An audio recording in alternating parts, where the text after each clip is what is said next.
Okay, I'm learning here from Rab Nachman. Likutei Eitzos means advice, good advice. Okay, every person is struggling one way or the other all their lives. So it's like a little war. What are your weapons? So he says the only weapon we Jews have is prayers.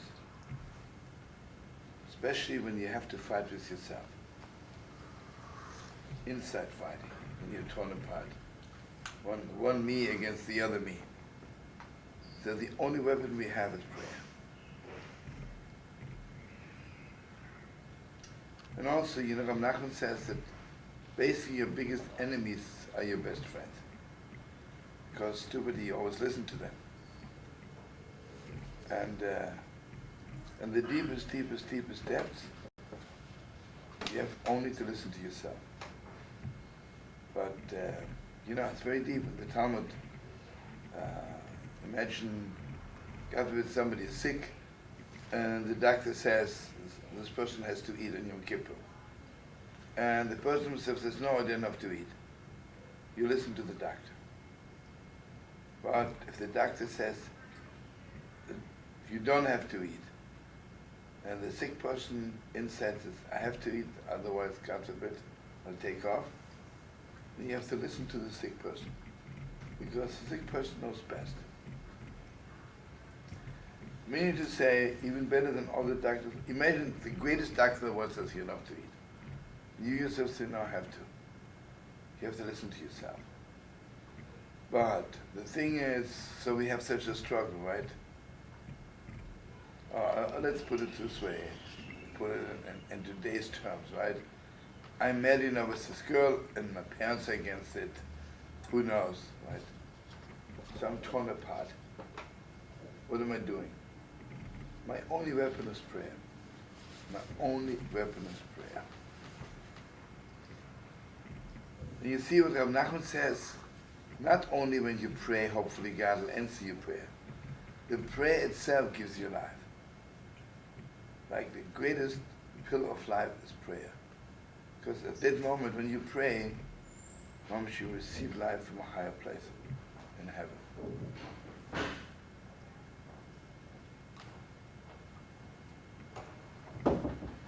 Then he says, and if a person keeps on meditating and praying for so long, he still feels far from God. And he thinks God doesn't listen to him. He says, it's not true. Obviously, he says, what God wants you to do is something so awesome. It doesn't go in one day. You don't build Rockefeller Center in one day. In heaven, they know exactly how many prayers you need for this, Let's say Abraham and Sarah, right? God isn't stingy. They prayed for children. Why didn't God give them a child right away? Well, the answer is God in heaven knew that to bring Yitzchak into the world, you need Avraham to pray till he is 100, and you need Sarah to pray till she's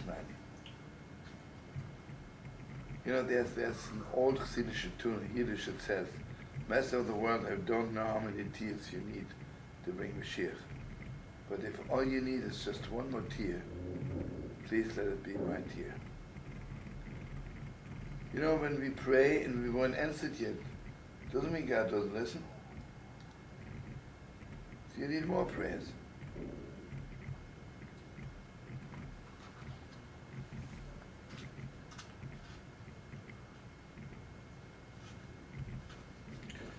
Okay, none of us really know how to pray 100%. So what do you have to do before we daven? We have to connect ourselves inside to all of Israel, especially to connect ourselves to all the tzaddikim of our generation. And they bring our prayers before God's throne. This is very important. You have to give tzedakah before you daven. Even just a penny or anything in the world. But you have to give something.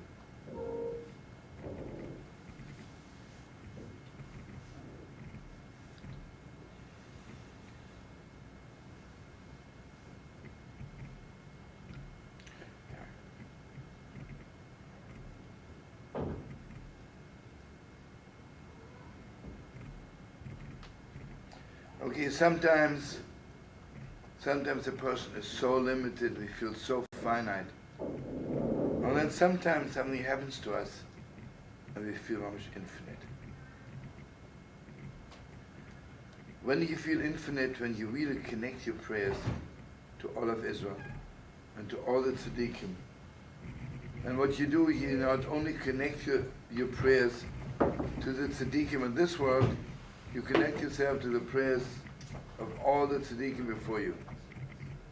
And when you do it for real, then suddenly like something infinite is opening up inside of you.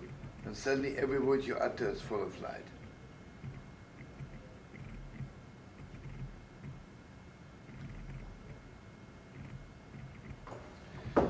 The person has to know that, for a human being, you ask this person, for whom did you do this? I'll say, for this person. You cannot say I did it for you and for you and for you and for you. It doesn't go this way.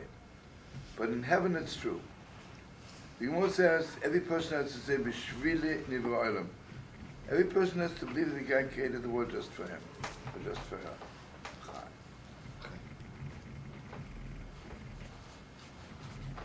Meaning to say, what am I supposed to do for the world? So if the whole world is created just for me, that means I'm responsible for the whole world. What's my responsibility? All you can do for the world is pray.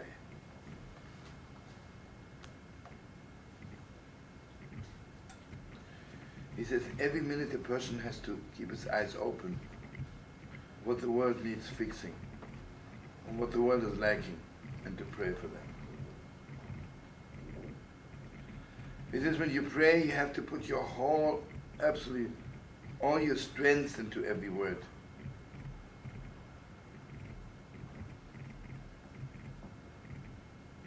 And he says, if you daven with all your strength, then after that everything you do it with so much joy, like, you say, God, if I only do this in my life, I'll also be happy. See, this is one of those strong things of Nachman. What do you say joy is? Listen, I have a good ice cream and I'm happy. That's called joy. A little bit schwach, right? Rav Nachman says joy means that if nothing else ever happens to you, you say to yourself, it is worth it to live 100 years just for this one moment. That's called real joy.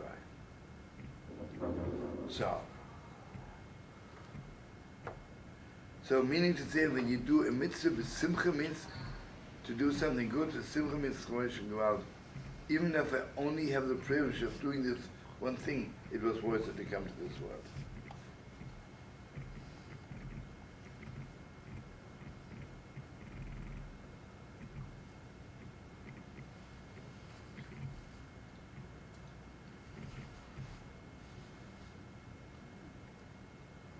He says you have to cleanse your head, your mind, your brains of all this outside thoughts.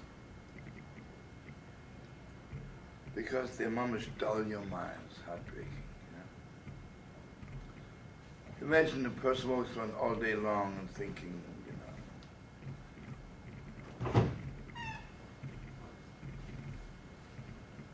should I make $100 a day or 110? That means you're walking around with $10 all day, right? God gives you infinite life and you're wasting it to think about such finite things. So the person has to walk around and fill his head with the inside of the inside and the most infinite thing in the world. Then everybody knows the most anti-joy is fear. The most anti-joy is fear. And if people are afraid of other people, like a secretary of a boss, and he's afraid of the super super gewalt, who knows what. The heart cannot take both. If you're full of fear, then you're absolutely empty of joy. Taking Russia, I was there before, right? There is so much fear one before the one on top of me, more. That the whole country was absolutely empty of joy.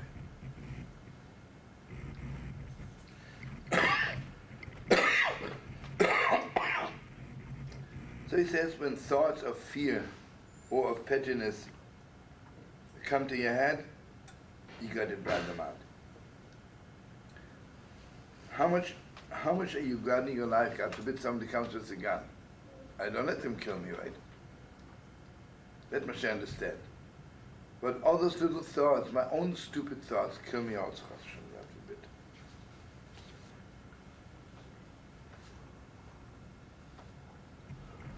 Then a person has to know that to pray, to believe in God, in miracles, in Israel, it's all on the same level.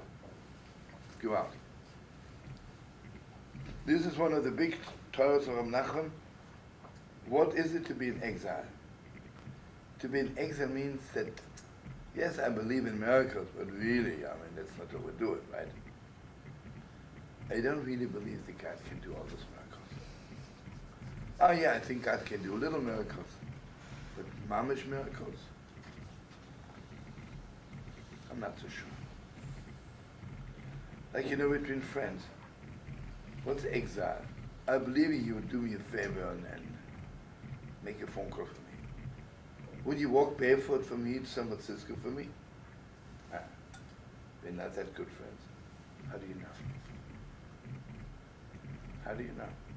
That means you're putting limits to your friendship. Have you ever seen like children and parents? If children tell you, I cannot ask this of my parents, that means the parents must have made it very clear to them that they're very limited parents. If there's anything you cannot ask, it's already exile. Israel is the headquarters for prayers. Because Eitzos, everything is a miracle, everything is it's unbelievable, right? There is no country in the world which depends on miracles every second, like the Holy Land.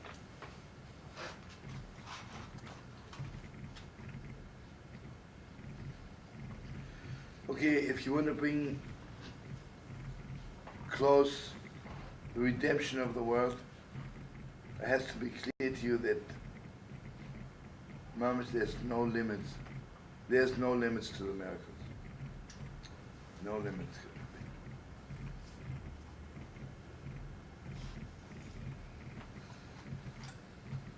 Okay, this is very good. What do you do if you're always forgetting things? So he says, if you daven on the level of infiniteness, then you don't forget anything either. Because what's forgetting? I remember it 1 day, 2 days, 3 days. I'm putting limits on everything I know. But if I'm completely infinite, then I remember everything.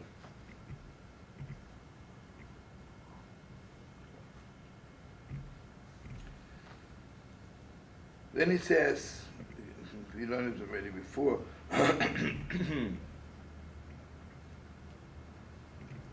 you see, imagine I tell God, today I have something special to do and help me. So the way I think, so God answers me that whatever I have to do be very successful. This is only the outskirts of it. The inside is that when I'm praying at that moment, I receive life from a higher place. I tell you, I'm dead tired, let's say. I walk on the street and I meet somebody I like. I feel a bit refreshed, right? Imagine I meet someone I love the most, suddenly I'm not tired, right? Because they give me so much life. Can you imagine you stand before God? So it's the strongest vitamin pill of the world, right? the greatest pebble in the world. Oh, this is heavy. Your sustenance, Gewalt, I hope it's not true what it is. It says your sustenance depends on your davening. Wow. It's if you're davening on the level of infiniteness, then mamash, your panos is infinite. And if you pray and every second you measure it,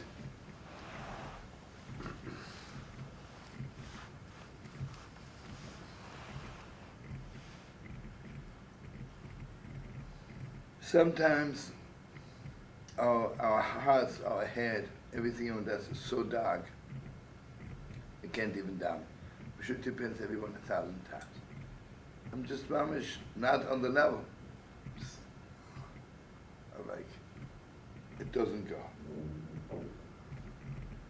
So he says, so, but then I'm so broken that I can't even open my mouth and daven.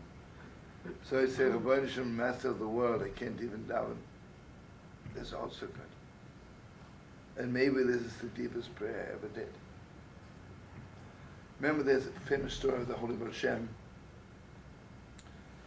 You know, in the prayer, when the Holy Baruch Shem began his career, he had to teach people what he means by praying. So one time he says to them, I want to show you real good mincha l'chaim.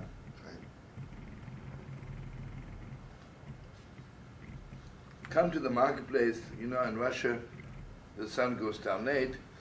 Let's meet tonight, 9 o'clock on the marketplace.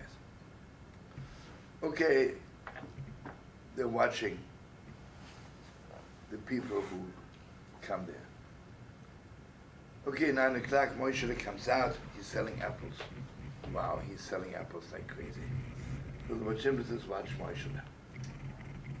And you know, in Mezhebush, the marketplace, are all Yidden, right? So slowly, the time to daven mincha is 9:30, 9:45, everybody leaves their stand, and they go home. They go to the synagogue to daven mincha. But Moshe, whatever his name was, business so good, he said, I'll go later. Finally, he's selling. It's already 11 o'clock. He looked up to the sky. It was really the middle of the night already. And he says, I, Rabbeinu Shalai, the Master of the world. It's so late. Then he looks up to the sky and says, Rabbeinu, please forgive me. I'm so sorry I didn't do it. Hashem says, have you ever heard such a good mincha in your life? Go on, right? Only the Baruch Shem could say such words. So he says, if you cannot daven, but you say, oh, Baruch I wish I could daven, that's the best prayer there is.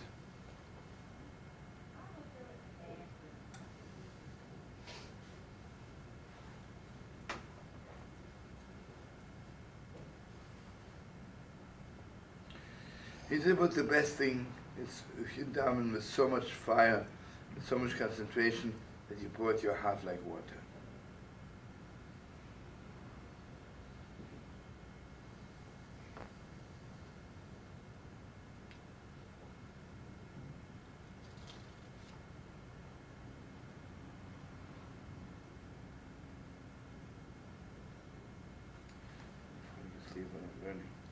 Let's learn one more minute. Instead of strength for 1 minute. Okay. That's a niggle.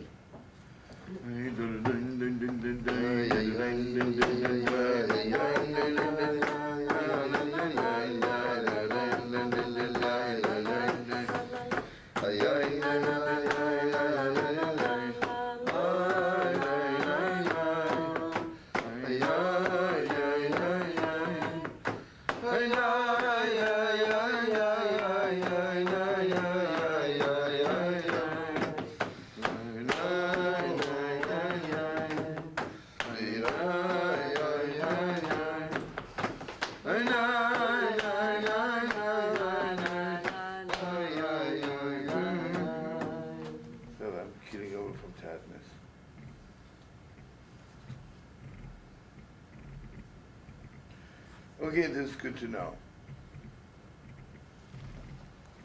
Sometimes you're completely surrounded by darkness.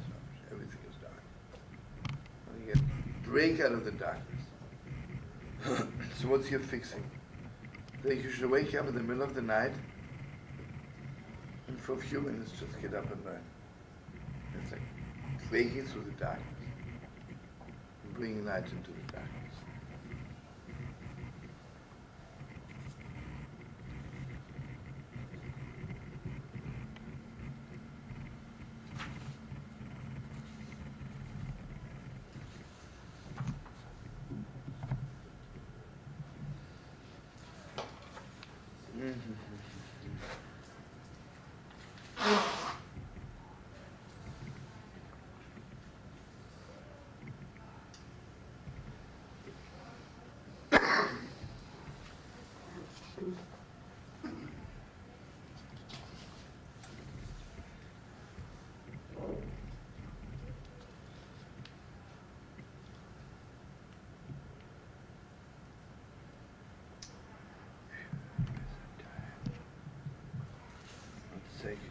Second.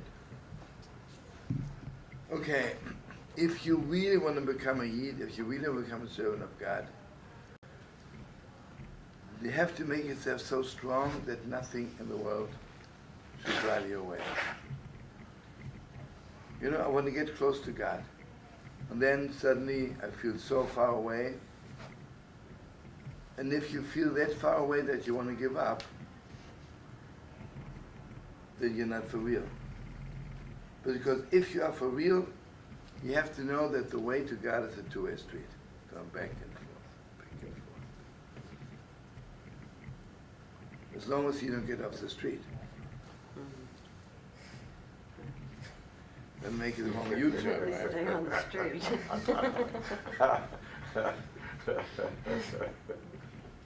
Strong stuff, folks. And then one thing else. We're always looking for public opinion, right? The most important thing I'd love to know what God thinks of me. What would I do? What would I give to know really what am I in God? How do I look to God, right? So he says, let it be clear to you that the smallest move, smallest word, the smallest action you do for God, God is so proud of you. God is so proud. And even the worst of the world, when he does something good, God is so proud.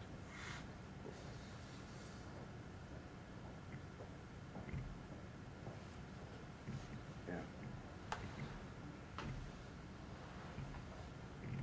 Let's learn one more thing, then I have to go to sleep. Okay, then something else.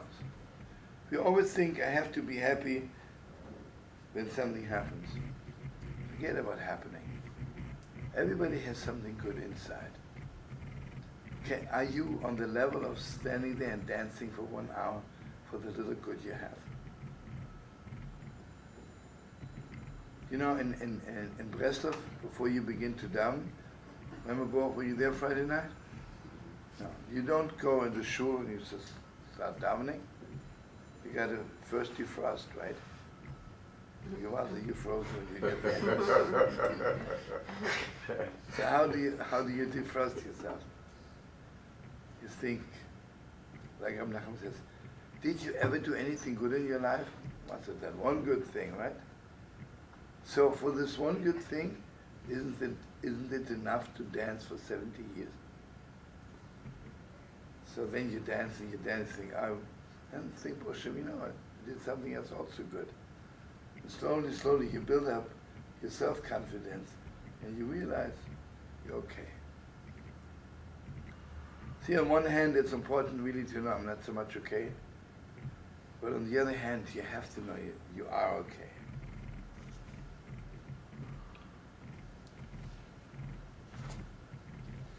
Okay, l'chaim. That's it, brothers and sisters.